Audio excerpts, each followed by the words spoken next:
29 सितंबर 2021 को प्रखंड विजयपुर में पंचायत चुनाव होना है। मैं विजयपुर के समस्त जनता से अनुरोध करता हूं कि जिनका नाम भी वोटर लिस्ट में है वे सभी मतदाता आवश्यक रूप से मतदान करें एवं अपने मतदान की शक्ति को पहचानें। साथ ही यह भी अनुरोध करता हूं कि पूरी इलेक्शन प्रोसेस में शांतिपूर्ण तरीके से इसको एक महापर्व के रूप में मनाया जाए एवं यह भी आश्वस्त करना चाहता हूं लोगों को कि किसी भी व्यक्ति से या किसी भी प्रभाव से प्रभावित होने की आवश्यकता नहीं है। हमने हर स्तर पर पुलिस पदाधिकारी एवं दंडाधिकारी की व्यवस्था इस तरीके से करा दिया है कि कोई भी बाहरी तत्व, कोई भी असामाजिक तत्व इलेक्शन को किसी भी रूप में प्रभावित नहीं कर सकता। Thank you.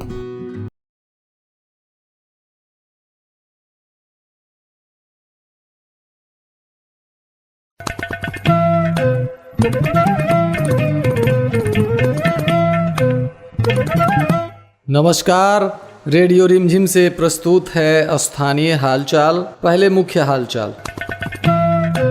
विजयपुर में कल होने वाले मतदान को लेकर जिलाधिकारी ने दी तैयारियों की जानकारी। मतगणना स्थल का निरीक्षण करने पहुंचे जिलाधिकारी और पुलिस कप्तान। टॉप 10 अपराधियों की सूची में शामिल गोलू मिश्रा को पुलिस ने किया गिरफ्तार।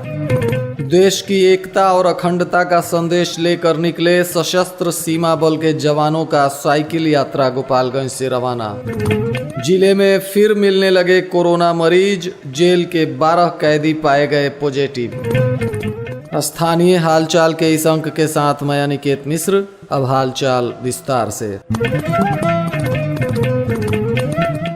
विजयपुर प्रखंड के सहयोगी उच्च विद्यालय के प्रांगण में जिला पदाधिकारी डॉक्टर नवल किशोर चौधरी की अध्यक्षता में सेक्टर सह जोनल मजिस्ट्रेट, पेट्रोलिंग कम कलेक्टिंग मजिस्ट्रेट एवं सभी पुलिस पदाधिकारी गण के साथ एक ब्रीफिंग की गई। ब्रीफिंग के दौरान जिला पदाधिकारी महोदय ने मतदान कार्य में लगे संबंधित पदाधिकारियों से कहा कि द्वितीय चरण के लिए विजयपुर में कल होने वाले मतदान के लिए चप्पे चप्पे पर पुलिस बल को तैनात किया गया है। हर 15 से 20 मिनट के अंतराल पर जोनल सुपर जोनल मजिस्ट्रेट की गाड़ी प्रत्येक मतगणना केंद्र से होकर गुजरेगी। प्रत्येक सेक्टर मजिस्ट्रेट को 5 अतिरिक्त ईवीएम दिया गया है। यदि किसी मतदान केंद्र पर ईवीएम में किसी भी प्रकार की कोई गड़बड़ी होती है तो 5 मिनट के अंदर क्लस्टर सेंटर से ईवीएम पहुंच जाएगा और ईवीएम को तुरंत रिप्लेस कर दिया जाएगा। साथ ही 5 मिनट के अंदर पर प्रशासन की गाड़ी उक्त मतदान केंद्र पर पहुंच जाएगी। उन्होंने बताया कि प्रत्येक मतदान केंद्र के लिए क्यूआरटी टीम की नियुक्ति की गई है। उन्होंने सभी मतदान कर्मियों को कहा कि मतदान केंद्र पर बनाए गए रसोई के द्वारा ही भोजन करना है, किसी के बहकावे में नहीं आना है। ब्रीफिंग में मुख्य रूप से पुलिस अधीक्षक आनंद कुमार, उप विकास आयुक्त श्री अभिषेक रंजन मौजूद रहे। आज विजयपुर प्रखंड निर्वाचन क्षेत्र की स्थिति जानने के बाद थावे के डाइट सेंटर में बनाए गए मतगणना स्थल का भी जिलाधिकारी ने जायजा लिया। इस दौरान उनके साथ पुलिस अधीक्षक आनंद कुमार, अनुमंडल पदाधिकारी उपेंद्र कुमार पाल और senior deputy collector Rahul Sinha मौजूद रहे। सभी अधिकारियों ने मतगणना स्थल की बारीकी से मुआयना की और वहां उपस्थित कर्मियों को आवश्यक दिशा निर्देश दिए। बताते चले कि चुनाव संपन्न होने के तुरंत बाद चरणबद्ध तरीके से मतगणना का भी कार्यक्रम निर्धारित है, इसलिए मतगणना स्थल का भी तैयारी जोर शोर से जिला प्रशासन के द्वारा चल रहा है और द्वितीय चरण का मतदान बुधवार को होना है। इसके तुरंत बाद वहां का मतगणना संपन्न किया जाएगा। इसी को ध्यान में रखते हुए जिलाधिकारी और पुलिस अधीक्षक द्वारा मतगणना स्थल का निरीक्षण किया गया। पुलिस अधीक्षक आनंद कुमार के निर्देशानुसार जिले में भय मुक्त एवं स्वच्छ मतदान कराने के उद्देश्य से अपराधियों के ऊपर कड़ी कार्रवाई की जा रही है। इसी कड़ी में अभियान चलाते हुए भोरे तथा कटिया पुलिस के संयुक्त छापेमारी में कई कांडों का वांछित अपराधी गोलू मिश्रा गिरफ्तार किया गया। यह आरोपी कटिया थाना क्षेत्र के सुल्तानपुर का रहने वाला है और इस आरोपी की गिरफ्तारी से पुलिस को कई मामलों का उद्भेदन करने में सफलता मिल सकती है। इसी वजह से पुलिस पुलिस आरोपी से लगातार पूछताछ कर रही है। गुप्त सूचना के आधार पर की गई इस छापेमारी में पुलिस ने इस अपराधी को गिरफ्तार किया। हालांकि इसके साथ किसी तरह का अवैध हथियार या आपत्तिजनक सामान मिलने की कोई सूचना नहीं है, परंतु इस आरोपी पर विभिन्न थानों में कई तरह के मामले दर्ज हैं, जिसके वजह से पुलिस को काफी समय से इसकी तलाश थी।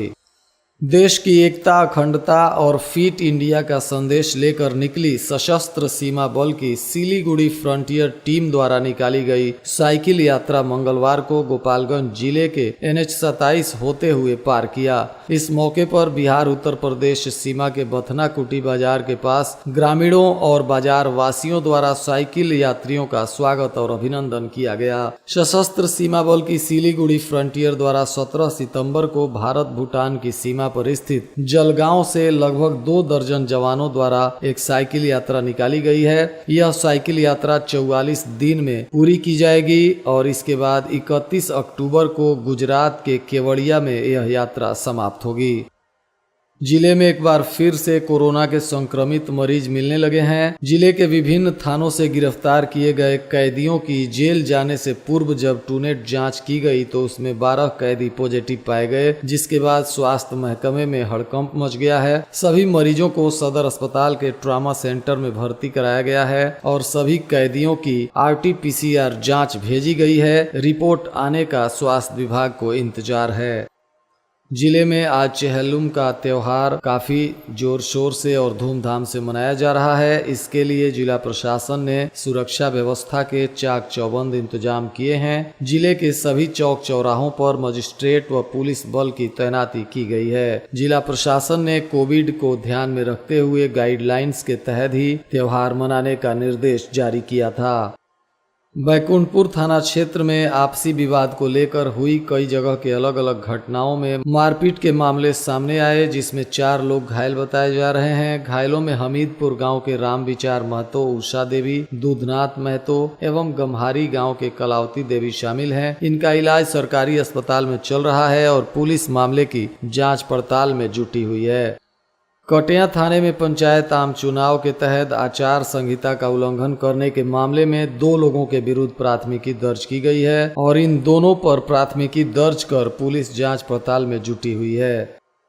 स्वास्थ्य विभाग ने कहा है कि कोविड मरीजों एवं उनके परिजनों को मनोवैज्ञानिक सहायता प्रदान करना काफी महत्वपूर्ण है। इसको लेकर Indian council for medical research ने गाइडलाइंस जारी कर आवश्यक जानकारी दी है, जिसमें विशेष रूप से कोविड मरीजों के इलाज के दौरान मरीजों एवं उनके परिजनों को चिकित्सकों द्वारा मनोवैज्ञानिक सहयोग प्रदान करने की बात कही गई है।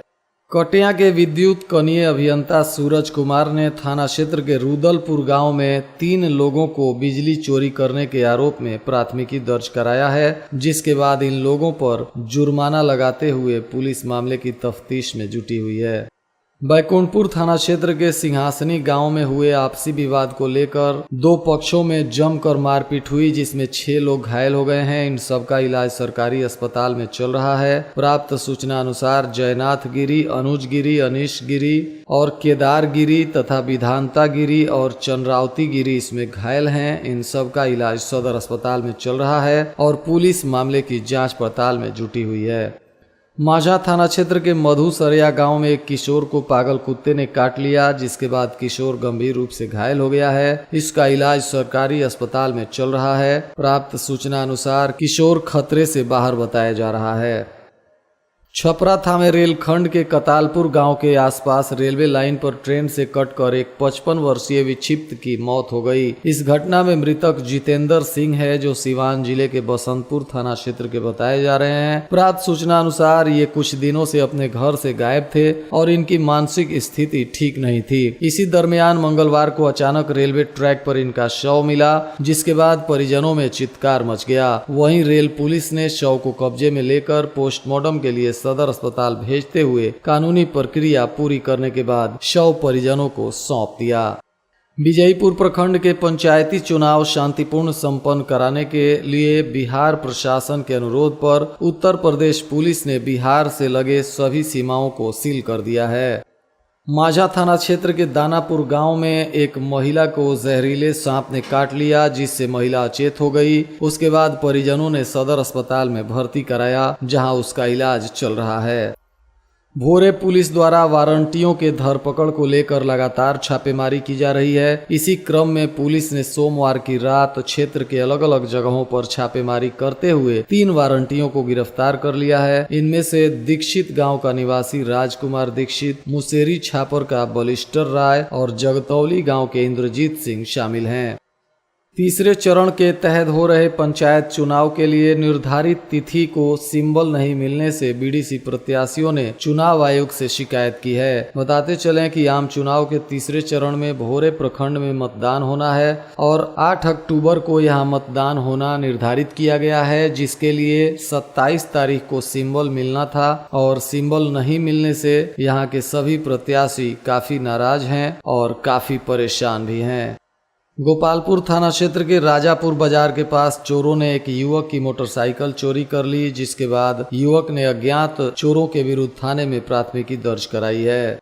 आज गोपालगंज के सांसद डॉक्टर आलोक कुमार सुमन से जदयू के पूर्व जिला अध्यक्ष प्रमोद कुमार पटेल ने शिष्टाचार भेंट कर जिले की कई समस्याओं से उन्हें अवगत कराया, जिसमें माझागढ़ रेलवे स्टेशन की जर्जर क्षतिग्रस्त सर्विस रोड का निर्माण कराना तथा माझा नई बाजार मुख्यालय अंबेडकर चौक पर डॉक्टर भीमराव अंबेडकर की मूर्ति स्थापित करना एवं प्रतिमा गोलंबर पार्क बनाना तथा NH 28 भड़कुइया से माझा कर्णपुरा तक जर्जर सड़क का निर्माण कराने का मांग किया। इसके साथ ही 60 बेड का एक आयुष्मान हॉस्पिटल भी माझा क्षेत्र में निर्माण कराने का आग्रह सांसद से किया गया। इस मामले में जदयू के पूर्व जिला अध्यक्ष प्रमोद पटेल ने बताया कि सांसद के द्वारा आश्वासन दिया गया है कि जल्द ही इन योजनाओं को धरातल पर लाने का प्रयास शुरू किया जाएगा। माधोपुर ओपी के मोहम्मदपुर नीलामी में आज एक बच्ची अपने दादी के साथ खेत में काम करने गई थी। इसी दौरान वह कहीं नदी में डूब गई, जिसके बाद स्थानीय लोग काफी ढूंढे पर बच्ची का कहीं पता नहीं चल रहा है। जिसके बाद स्थानीय लोगों ने जिला प्रशासन से बच्ची को ढूंढने के लिए गुहार लगाया है। गोपालगंज के सांसद डॉक्टर आलोक कुमार सुमन फिर से जदयू के राष्ट्रीय कोषाध्यक्ष चुन लिए गए हैं। इसकी जानकारी राष्ट्रीय अध्यक्ष ललन सिंह ने सूची जारी करते हुए दी है, जिसके बाद डॉक्टर आलोक कुमार सुमन को गोपालगंज के जदयू नेताओं ने बधाई और शुभकामनाएं दी हैं। और आज के मौसम का तापमान न्यूनतम 27 डिग्री सेल्सियस और अधिकतम 32 डिग्री सेल्सियस रहने की संभावना है। अंत में मुख्य हालचाल एक बार फिर। विजयपुर में कल होने वाले मतदान को लेकर जिलाधिकारी ने दी तैयारियों की जानकारी। मतगणना स्थल का निरीक्षण करने पहुंचे जिलाधिकारी और पुलिस कप्तान। टॉप 10 अपराधियों की सूची में शामिल गोलू मिश्रा को पुलिस ने किया गिरफ्तार। देश की एकता और अखंडता का संदेश लेकर निकले सशस्त्र सीमा बल के जवानों का साइकिल यात्रा गोपालगंज से रवाना। जिले में फिर मिलने लगे कोरोना मरीज, जेल के 12 कैदी पाए गए पॉजिटिव। इसके साथ ही रेडियो रिमझिम से प्रसारित स्थानीय हालचाल का यह अंक समाप्त हुआ। नमस्कार।